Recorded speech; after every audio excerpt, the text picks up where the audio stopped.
Baiklah, selamat malam. Assalamualaikum warahmatullahi wabarakatuh. Perkenalkan, nama saya Surnatin Bakri dengan NPM 202141. Saya berasal dari kampus Universitas Kaltara Tanjung Selor, Bulungan, dengan dosen pengampu yaitu Ibu Ika Niswatin Budiarti, dengan mata kuliah Leadership.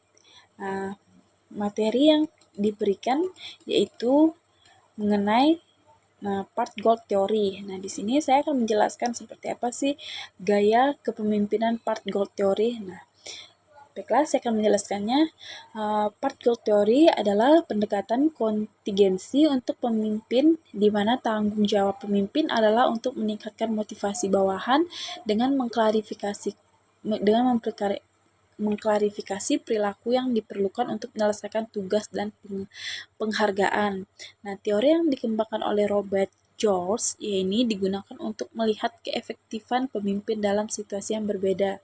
Teori ini sering dianggap sebagai part goal karena berfokus seperti apa pemimpin mempengaruhi persepsi dari pengikutnya. Dan banyak yang berpendapat menggunakan model ini pemimpin menjadi lebih efektif karena efek positif yang diberikan oleh pemimpin, yaitu seperti motivasi kepada followers untuk meningkatkan kinerja serta kepuasan kinerja. Nah, pada perkembangan awal, part goal teori memiliki 4 gaya perilaku dari seorang pemimpin, yaitu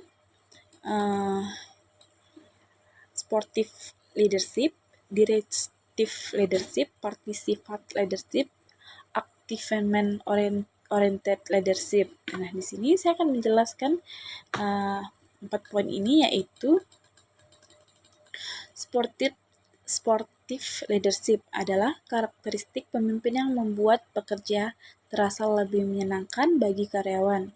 Pemimpin menunjukkan kepedulian serta berperilaku ramah dan lebih terbuka dengan karyawannya.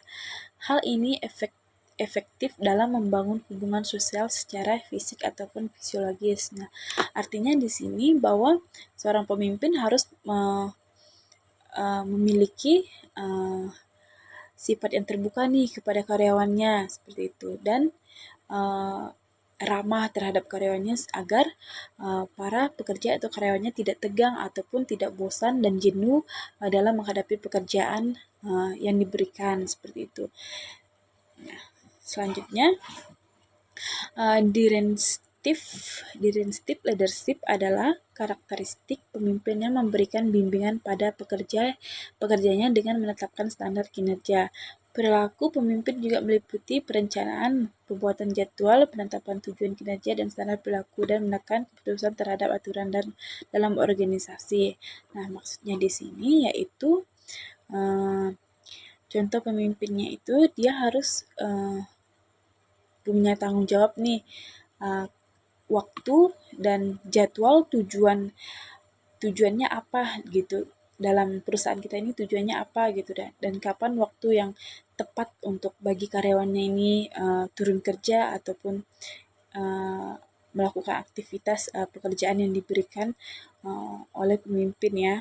Dan apa nih aturan yang harus ditetapkan seperti itu. Pemimpin harus menetapkan itu. Nah, selanjutnya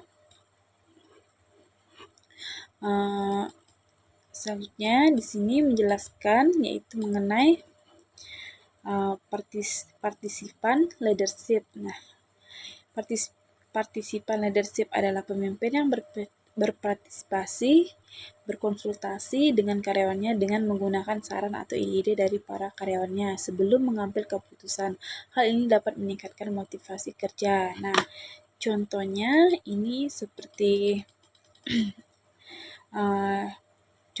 seperti seorang pemimpin juga perlu gitu mengambil pendapat kepada karyawannya seperti itu. Ketika pemimpin mengambil keputusan atau membuat suatu peraturan, pemimpin harus nih kayak memberitahu kepada karyawannya seperti apa peraturan ini, seperti apa, bagaimana kalau kita menetapkan ini, seperti itu. Pemimpin harus mengambil saran atau ide-ide dari para karyawannya juga, maksudnya seperti itu. Tidak tidak mengambil keputusan sendiri lah, intinya seperti itu.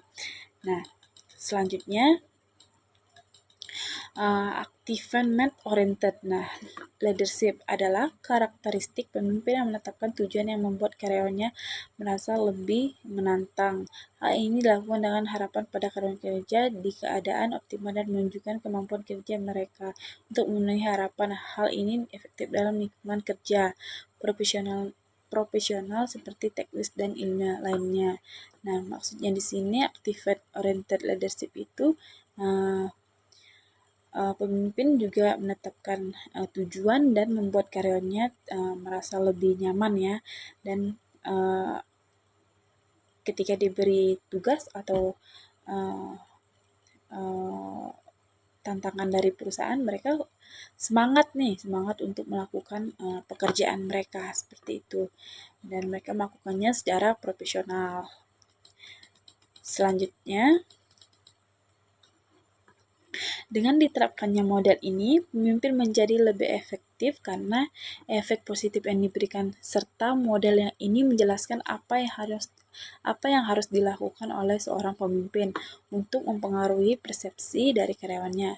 Tentang pekerjaan juga menjelaskan apa yang harus dilakukan oleh seorang pemimpin untuk memotivasi dan memberikan kepuasan kinerja kepada karyawannya. Nah, sekian penjelasan saya mengenai teori mengenai gaya kepemimpinan part Gold Theory. Sekian dari saya, Suryanti Bakri. Jika ada salah dan kata yang tidak berkenan, mohon dimaafkan. Terima kasih. Assalamualaikum.